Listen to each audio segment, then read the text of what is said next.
하나님의 은혜를 감사합니다. 부족한 종을 단 위에 세우셨사오니 능력의 장중에 붙드시고 하나님 은혜의 말씀을 전하는 도구로만 사용하옵소서. 감사하옵고 주님의 이름으로 기도 올렸나이다. 아멘. 할렐루야. 네, 앞에 뒤에 분 사랑합니다. 축복합니다. 인사하세요. 네.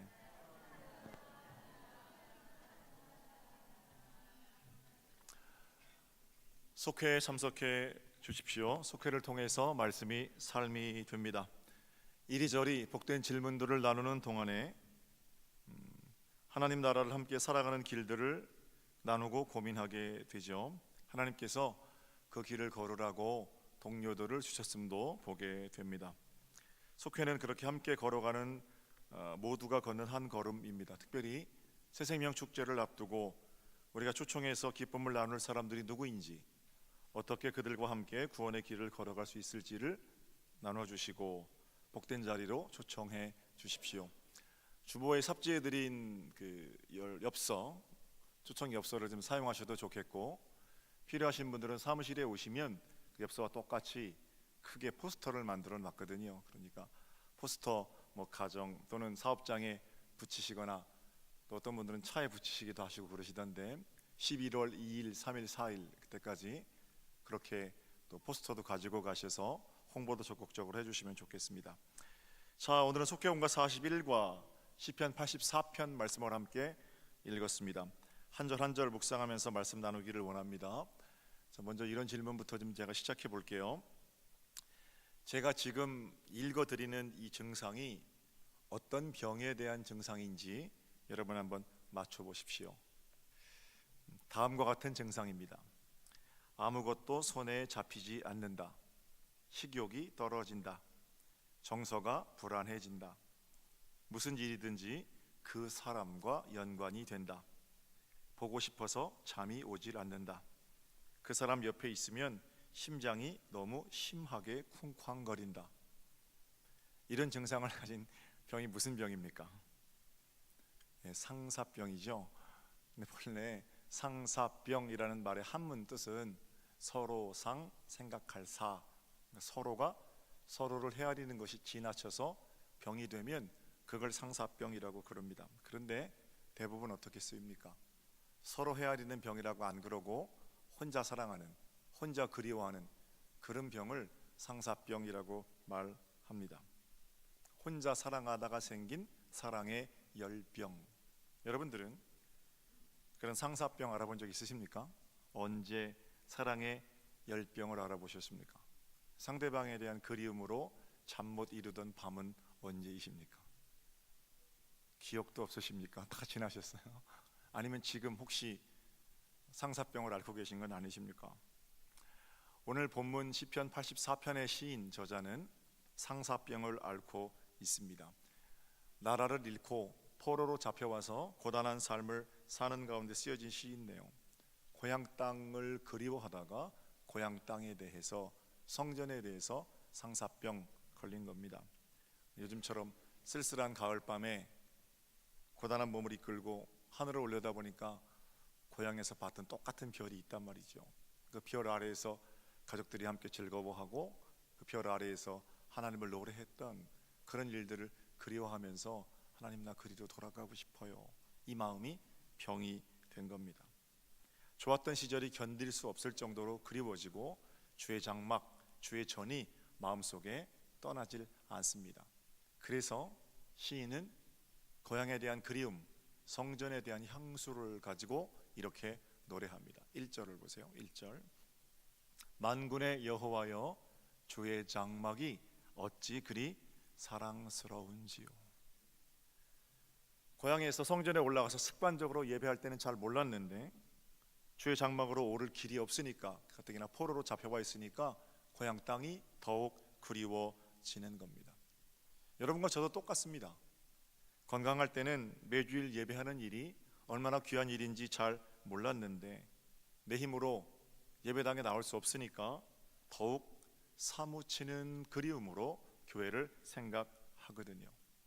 사랑하는 성도 여러분, 오늘 이 아침 우리가 여기서 함께 모여 예배하게 된 것이 하나님의 은혜요 기적인 줄로 믿습니다. 하나님께서 마지막 한 걸음까지 인도하셨기 때문에 우리가 여기 서고 앉아서 하나님을 예배할 수 있습니다. 집에서부터 교회까지가 만약에 100걸음이라고 생각해 보세요. 그건 훨씬 그것보단 더 되겠습니다만 100걸음이라면 100걸음 전부 하나님의 인도하심입니다. 만약에 하나님께서 99걸음만 인도하셨다면 우리는 예배당 문 밖 한 걸음 밖에서 예배해야 할 겁니다. 그런 차원에서 여러분과 저의 삶은 또는 우리의 예배는 아니 우리의 모든 것은 전적으로 하나님의 인도하심의 결과입니다. 하나님은 본문 1절을 통해서 우리에게 이렇게 물으십니다. 만군의 여호와여 주의 장막이 어찌 그리 사랑스러운지요. 그리운 마음으로 성전을 노래하는 시인의 시를 통해서 나는 하나님 앞에서 예배할 수 있는 지금 주의 장막을 얼마나 사모하고 있는가. 우리 서정교회 나는 얼마나 사랑하고 사모하고 있는가. 목회가 제가 이제 올해 21년째 되는데 횟수로는 21년째지만 20년 정도 목회했습니다.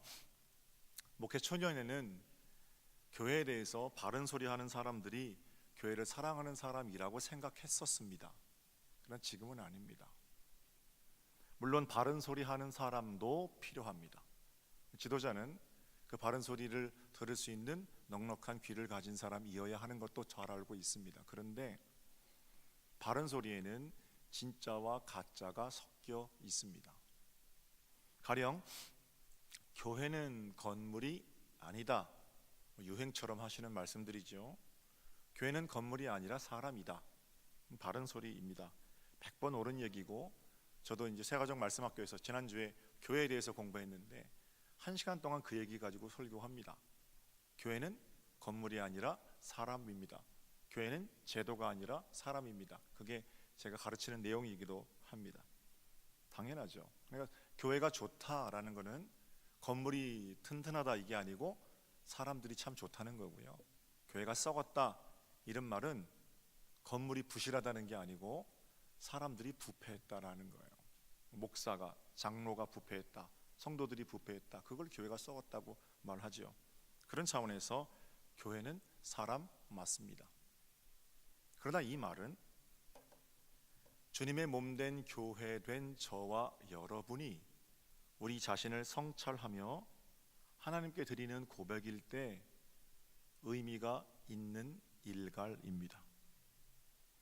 이 말을 교회를 소중하게 생각하지 않는 사람들이라든지 교회와 아무런 상관이 없는 사람이라든지 또는 어떤 목적을 가지고 교회를 무너뜨리려는 사람들이 사용하면 이 말은 참이 아닙니다.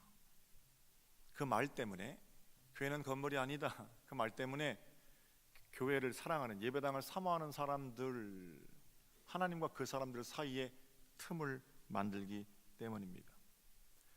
예배당 자체가 교회가 아닌 것은 잘 알고 있습니다. 그러나 예배당도 거룩한 모임, 하나님을 예배하는 자리로서 내용을 담는 그릇으로서 매우 중요합니다.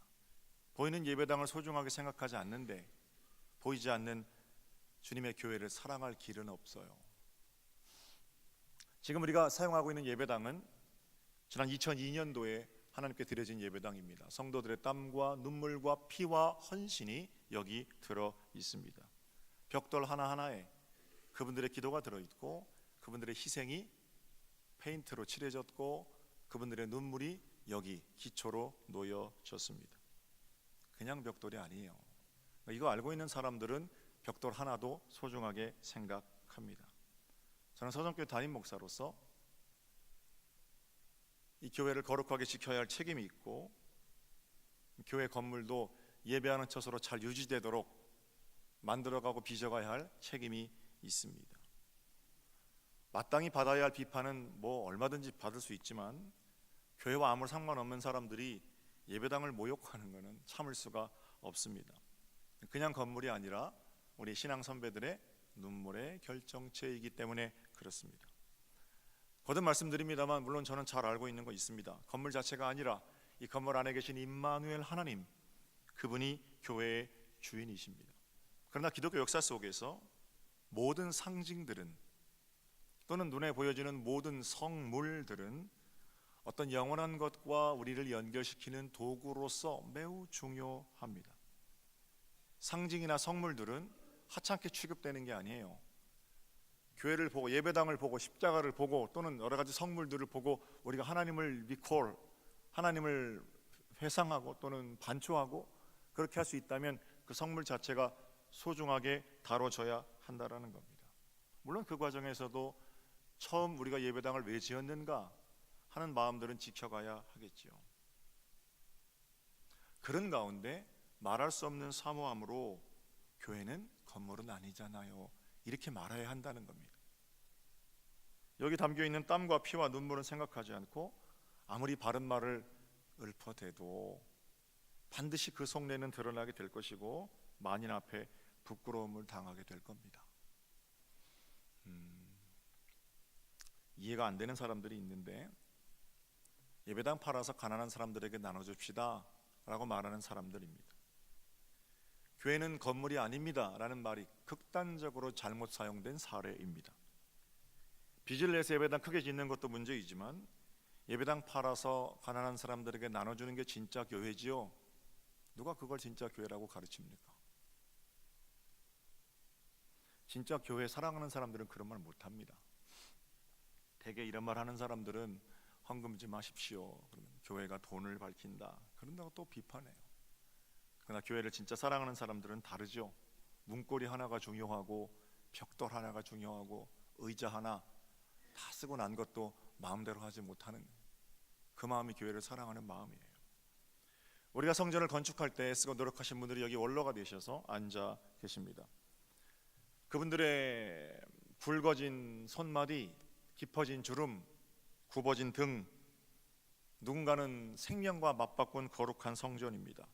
그리고 여러분과 저는 그 신앙 선배들의 본을 따라 주님의 몸된 교회를 사랑합니다. 우리 아버지의 기도가 여기 있고 우리 어머니의 눈물이 이 바닥에 그대로 있습니다. 그 위에 서서 그런 마음을 가지고 1절을 다시 보면, 다시 한번 보세요. 1절을 의미가 좀 달라지겠죠? 한 목소리로 볼게요. 시작. 만군의 여호와여, 주의 장막이 어찌 그리 사랑스러운지요. 주의 장막이 너무너무 사랑스러운 겁니다. 저희 교회 새가족 한 분이 계신데 점촌에 사십니다. 예배당 옆으로 서정리 전통시장을 이제 가겠죠. 이틀에 한 번, 3일에 한 번 시장을 안 갑니까? 늘 지나갈 때마다 그 교회가 너무 아름다워서 예배당을 보고 친정 식구들 생각이 나는 거예요. 친정 식구들이 자기 자신을 위해서 그렇게 기도하거든요. 하나님, 우리 딸, 우리 동생 시집가서 예배당 가게 해주세요. 시집가기 전에는 곧잘 예배당에 잘 나갔는데 시집 오고 나서는 이래저래 사느라고 예배당에 나오지 못했다고 그래요. 자체 방학, 신앙생활 자체 방학, 이게 좀 죄송스럽기도 하고, 근데 어쩐지 예배당만 보면 거기 들어가서 예배 보고 싶고, 옛날에 자기 다니던 교회 예배당 크게 불려놓은 것 같고, 그러다가 내가 용기를 내서 저 예배당에 가서 한번 예배 보리라. 몇 년 전에 등록하셔서 우리 함께 신앙생활을 합니다. 작년에 성경 암송 대회 할 때 그분은 1년밖에 안 됐는데 야고보서 전체 1절부터 마지막 장까지 암송하고 그렇게도 하셨어요. 좋은 속장님 만나서 신앙의 자리를 잘 잡고 열심히 신앙생활 합니다. 그냥 된 겁니까? 아니에요. 여기 김 권사님, 이 권사님, 김 장로님, 이 장로님, 그분들이 흘리셨던 눈물, 땀, 그런 벽돌이 전도한 거예요. 그분들의 기도가 그렇게 응답되는 겁니다. 교회 초창기에 저희 교회가 부흥될 때 옛날 일입니다. 갈평에 사시는 어떤 권사님은 저 아홉거리가 집이신데 여기서 예배 보고 아홉거리까지 한 40분이면 걸어가잖아요. 저녁 때나 돼야 집에 들어가셨대요. 여기저기 다니면서 전도하시느라고. 그러니까 무명의 전도자들이 그렇게 이 성전을 사모하고 성전에 흘린 땀과 눈물을 전도하는 거죠. 병들어 누우신 분들 제가 신방 가서 권사님 기도 제목 주세요, 제가 생각날 때마다 기도해 드릴게요. 그러면 병들어 누우신 분들 하시는 말씀이 있어요. 목사님, 저 우리 서정교회 한 번만 나가서 내가 예배하고 죽었으면 소원이 없겠어요. 여러분 지금 앉아 계신 자리가 누군가에게는 한 번 오고 죽어도 여한이 없다는 그런 자리입니다. 제가 이 자리를 통해 제안을 좀 드리는 거는, 요즘 우리 청년들 많이 나오거든요. 예전에 우리가 내 친구 사역했었어요. 마태복음에 중풍병자 예수께 나올 발이 없으니까 그 내 귀퉁이를 잡고 지붕 뚫고 내렸던 그 내 친구의 믿음 칭찬하시잖아요. 그래서 거기 이름을 붙여서 내 친구 사역. 병들어 누우신, 한 번만 예배당에 나오면 누군가의 도움 없이는 나올 수 없는, 소원이 없다는 그런 분들 좀 청년들 넷이 좆짜서 차 끌고 가서 모시고 와서 예배 보고 집에 모셔다 드리고 그런 일 하셨으면 좋겠어요. 남성교회 그런 일 하셨으면 좋겠어요. 누군가의 소원 이루어 드리는 건데 그것보다 더 보람된 일이 어디 있겠어요. 사랑스러운 서정교회 성도들에게 권면을 드립니다. 만군의 여호와여, 주의 장막이 어찌 그리 사랑스러운지요. 교회를 볼 때마다 그 이면에 아름다운 입만에 하나님의 일하심 때문에 아름다운 고백을 올려드리는 복된 중심이 여러분들의 것이 되시기를 주님의 이름으로 축복합니다. 자, 그 다음 2절을 보세요. 2절. 어찌 그리 사랑스러운지요. 그 사랑이 병이 되어서 깊어가는 겁니다. 내 영혼이 여호와의 궁정을 사모하여 쇠약하며 내 마음과 육체가 살아계시는 하나님께 부르짖나이다. 그리움이 병이 됐습니다. 그리고 시인은 살아계신 하나님께 온몸으로 부르짖습니다. 하나님 사랑합니다. 하나님을 향한 배고픔, 마음의 가난, 제가 설교할 때마다 말씀드리는 것 같아요. 기독교는 거기서부터 시작합니다. 웨슬리 목사님이 산상수훈을 설교할 때 부제를 붙였는데, 마음이 가난한 사람은 복이 있습니다. 천국이 그 사람들의 것입니다. 복되도다 마음 가난한 너희여, 천국은 너희 가운데 시작되었다. 이 원문이거든요. 8가지 복이잖아요. 근데 부제를 8가지 기독교 이렇게 붙입니다. 기독교는 마음 가난한 것으로부터 시작합니다. 마음 가난한 게 뭔데요? 나는 마음을 비웠습니다. 이게 아니에요. 하나님을 향해 너무 배고픈 것, 그게 마음 가난한 겁니다. 갈망, 하나님의 일하심, 하나님의 나라를 향한 갈급한 소망, 이런 것들이 기독교인으로서의 삶이 시작되는 거예요. 내가 주의 전을 사모하다가 쇠약해졌습니다. 이 정도의 갈망. 경기원에 감독 선거가 있었습니다. 지난주 화요일 날 있었고, 안산에 있는 꿈의 교회 김학중 목사께서 경기원의 감독으로 당선이 되셨습니다. 저희 교회 부흥회도 오셨던 동탄 시온교회 하건수 목사님, 김학중 목사님 두 분이 경선에 출마하셨는데 김학중 목사님이 연회원들의 선택을 받으셨어요. 두 분 모두 그분들의 목회 현장이 증명하듯이 아주 열심히 목회하시는 좋으신 목사님들이십니다. 저는 선거 기간 동안 두 분 목사님이 보내주신 선거 운동 그 파일들을 보면서 한 가지 공통점을 발견할 수 있었습니다. 거룩한 교회를 향한, 하나님의 나라를 향한 그분들의 배고픔입니다. 내 교회 더 크게 하겠다 라든지, 내가 감독이 되어야만 한다 라든지, 자기 욕심, 입신양명에 갈급해하는 그 마음, 그럼 야망이라고 해도 좋습니다. 그런 거 아니고, 그게 고래실집처럼 강력해서 끊어지지 않는 그 야망을 이루고자 하는 그런 지독한 성품, 이게 아니고, 하나님께서 나를 사용하신다면 내가 하나님의 뜻대로 사용되어지기를 원합니다. 하나님의 나라가 우리 연애 가운데 이루어지는 데는 내 생명, 내 모든 것 내어놓기를 원합니다. 그런 갈급함이 두 분 가운데 다 있더라 말이죠. 이번 선거는 어느 때보다 치열했는데 참 제 마음은 굉장히 흐뭇하고 좋았습니다. 왜냐하면 그 마음 품고 있는 동안은, 하나님 나라가 이 땅에 이루어지리라는 강력한 소망이 내 삶의 동기가 되는 그런 시간 동안에는, 그런 분들이 감독이 돼서 연회를 치리할 때 연회는 행복할 거고, 하나님 나라를 향한 강력한 소망을 가진 목사가 교회 담임자가 될 때는 그 교회 교인들이 행복할 거고, 속장이, 그런 속장이 있을 때 속회 가정들이 일어날 거고, 가정도 마찬가지거든요. 무엇에 배고파하느냐? 사실은 이것이 내 신앙의 참 모습입니다. 여러분들은 무엇에 배고프십니까? 내 영혼이 여호와의 궁정을 사모하여 쇠약함이며, 이 고백이 우리의 입술에 있어도 별로 부끄럽지 않겠습니까? 아니면 나는 수없이 많은데 다른 것들에 대해서는 너무너무 배고픈데 하나님에 대해서는 가난한 자는 혹시 아닙니까? 무엇이 부요함이고 무엇이 가난함입니까? 다시 한번 우리가 말씀 앞에 우리를 정직하게 갖다 놓고, 나는 과연 하나님 말씀을 갈망하고 있는가? 하나님의 전을 사모하다가 내가 쇠약해지기까지 하겠는가? 이런 질문 어떻습니까? 바라기는 하나님을 향한 배고픔, 그 가진 자들은 반드시 하나님께서 채우시거든요. 그 배고픔으로 하나님 앞에 나설 때 하나님이 채우시는 충만함으로 여러분의 삶의 터전이 복된 것 되기를 다시 한번 주님의 이름으로 축복합니다. 만군의 여호와여, 주의 장막이 어떻게 그렇게 사랑스러운지요. 내 영혼이 주의 전을 사모하다가 쇠약해졌습니다. 내가 큰 소리로 주님의 이름을 부릅니다.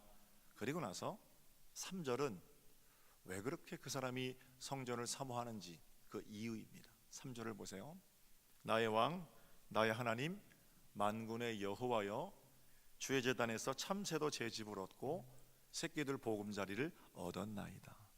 주님, 내가 주님의 전을 너무 그리워하는데 그 이유는 참새도 자기 집을 얻었고 제비도 보금자리를 얻은 그런 자리이기 때문입니다. 이게 무슨 말일까요? 참새가 자기 집을 얻었다는 것은 성경에서 참새는 보잘것없는 것을 나타낼 때 사용되는 그런 새가 참새예요. 누가복음에 친절하게 참새 가격도 나와 있습니다. 참새 2마리가 한 아사리온에 팔립니다. 근데 잘 계산해 보세요. 한 아사리온에 2마리인데요, 2아사리온에는 5마리랍니다. 원래 2아사리온에 얼마여야 되는 거예요? 4마리여야 되잖아요. 왜 5마리냐면 한 마리는 덤으로 준다는 거예요. 그만큼 값어치가 없는 것. 그러니까 누가복음에서도 참새 2마리가 한 아사리온에 팔리는 것을 너희가 알지 못하느냐, 이렇게 보잘것없는 참새도 하나님 살피시는데 하물며 너희일까 보냐 믿음이, 이런 얘기 하시거든요. 그러니까 참새는 보잘것없는 거예요. 그러니까 시인도 지금 주님, 내가 성전을 너무너무 사모합니다. 성전을 그리워하다가 병이 났어요. 왜? 참새도 보잘것없는 나도 자기 집을 얻었다. 이거 뭐예요? 존귀한 자라는 사실을 어디서? 성전에서 깨달았기 때문입니다.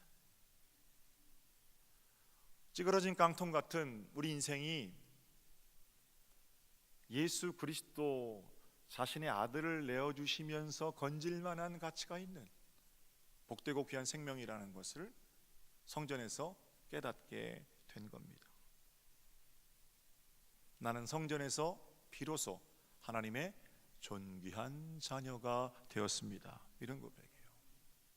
한번 따라해 볼까요? 나는 성전에서 비로소 하나님의 존귀한 자녀가 되었습니다.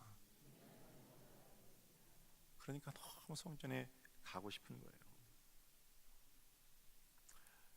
보잘것없는 것, 존귀한 자로 인정해 주시는 하나님의 은혜가 우리 가운데 흘러 넘치기를 바랍니다. 두 번째는 제비가 새끼들 보금자리를 얻었다 그러죠. 제가 한참 동안 이 말씀을 묵상할 기회가 있었는데, 여름이 되면 제비들이요, 저희 교회 그 현관 거기다가 꼭 제비집을 짓습니다. 올해도 그렇게 졌어요. 2채를 졌더라고요. 제비집을 한 채, 2채 하는지는 모르겠지만 그것도 집이니까 한 채, 2채. 새끼들이 그 안에 있고요, 제비가 연실 몰아다 주면서 쫑알쫑알 거립니다. 여름 내내. 가끔은 그 제비가 문 열어놓으면 현관에 들어오기도 하고 그래요. 그런데 올해도 어김없이 찬바람 불기 시작하니까 그 제비가 어디 갔는지 사라졌어요. 그러니까 제비가 집을 짓는다는 거는, 제비는 이렇게 왔다가 가는 거잖아요. 제비는 철새인가요? 어쨌든 왔다 가는데 나그네 인생 같은 제비인데, 그 제비가 어디서? 성전에서 보금자리를 얻었다. 우리의 인생이 그저 눈 깜빡하면 금방 지나가지 않습니까?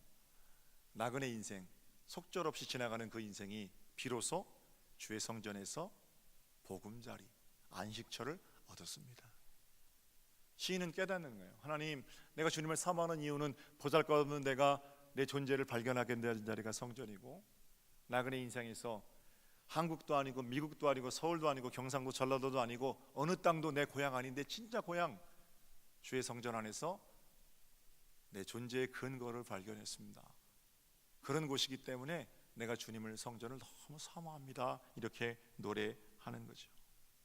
자, 그 마음 가지고 다시 한번 3절과 4절을 읽어볼게요. 우리 다 같이 한 목소리로 읽습니다.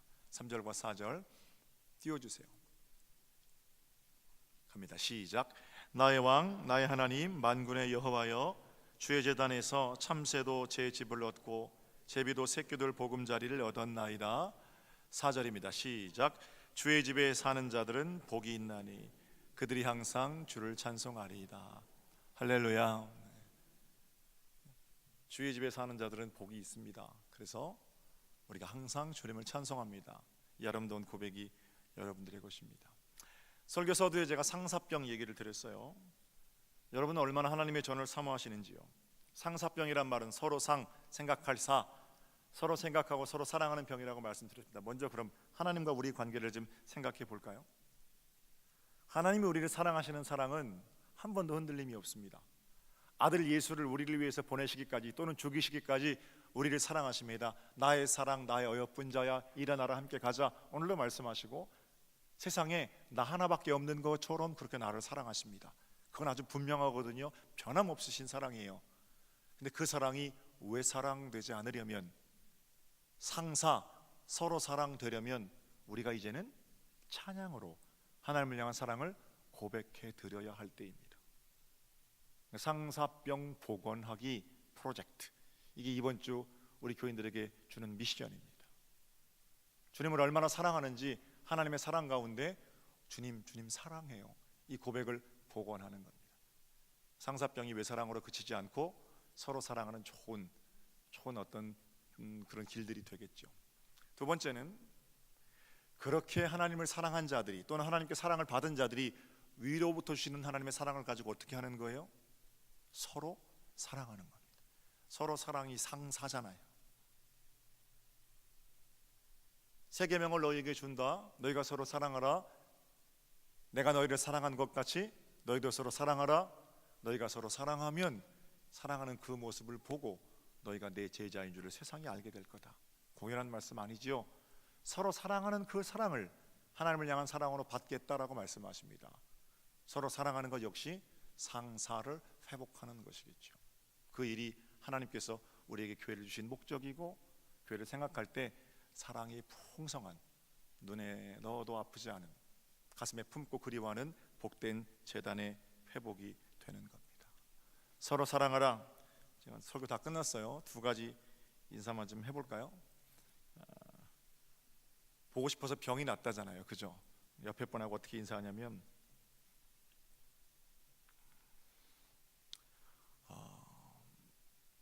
옆에 분하고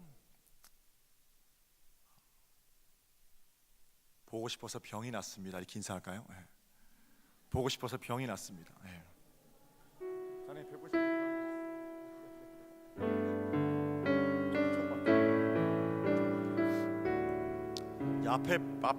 앞에 뒤에 분하고 한 번 더 인사할게요. 그 앞에 어떻게 인사하냐면 이렇게 인사하시는 거예요. 앞에는 우리가 다음 주에 만날 거잖아요. 다음 주에 만날 건데 보고 싶을 거 아니에요.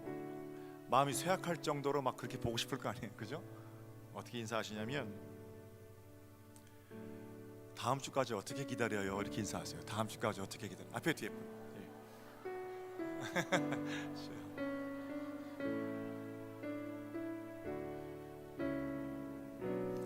우리가 서로 예수 사랑으로 뜨겁게 사랑할 때 그야말로 하나님 나라를 이루는 그리움들이 시작되고 우리 교회 가정 가운데 하나님 나라가 세워질 줄로 믿습니다. 찬양곡 할까요? 우리 다 같이 찬송했으면 좋겠어요. 꽃들도 주님의 이름을 찬송합니다. 이곳에 생명샘 솟아나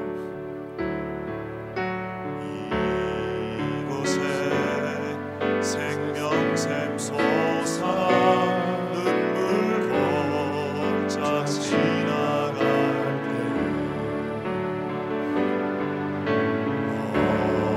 어자나 열매 맺히고 웃음소리 넘쳐나리라. 꽃들도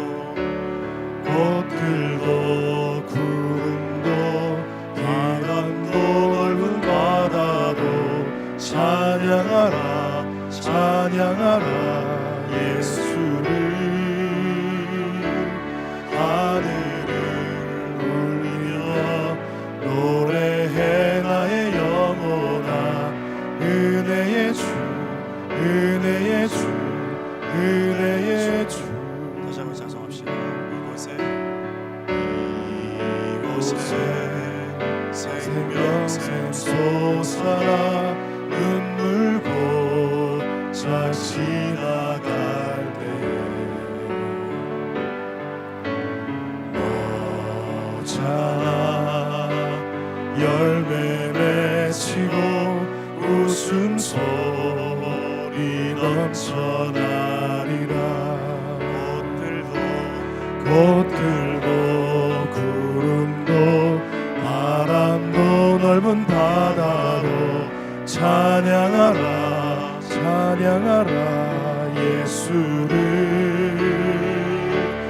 하늘을 울리며 노래해 나의 영혼아 은혜의 주